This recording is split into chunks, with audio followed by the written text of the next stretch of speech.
Hi, I'm Andy from Zano Controls, and we're here on site with Knights Master Builders to have a look at their latest project. Hi Steve, how's it going?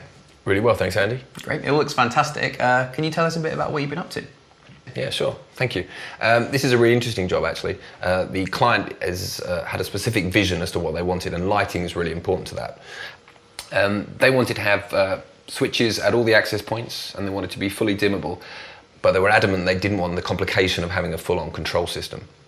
I'd heard about the Z-Bar in Professional Electrician magazine, and it just seemed too good to be true.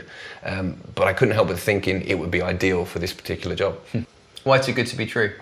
Well, normally with two-way and intermediate, it's all really complicated, but this just seems so easy to install.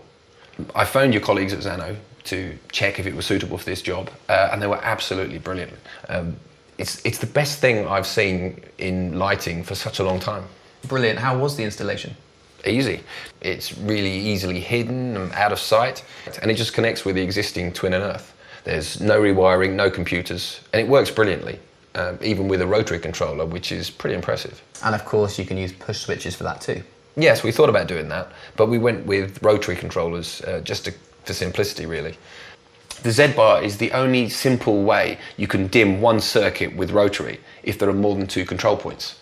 So that was that. Brilliant. Well, let's talk about LEDs. Did you have any dimming issues? I'm really skeptical about LEDs because they're often so problematic, but these do exactly what they say. Smooth dimming, flicker-free and silent. We did have an issue with the low level at first, with them not coming up at the same time, but we just reset the start level and that sorted it right out.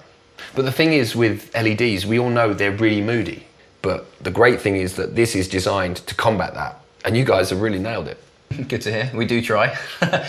Did you use the start and boost features? I didn't use the boost on this one, but the great thing about Zano dimmers is that having used the grid one before, they're so alike. So straight away, I knew exactly what I was doing. That's really good to hear, because that's something we take into account in our design process. That kind of thing is really important to us. Well, I think that shows, and that's why you're winning all these awards. Yeah, we were very happy about that. So I should talk a bit more about the boost feature. Did you say you have used it? Yes, I have used it before on something else. Yeah, basically you set the start level to max and that activates the boost. Then it gets a kickstart of power when you turn it on. And then they all come on at once? Yes, and it makes it really easy. If you need to change the lamps, it doesn't mess up the settings. They all come on nicely together still. Well, it's good to hear you've had such a great experience with it all.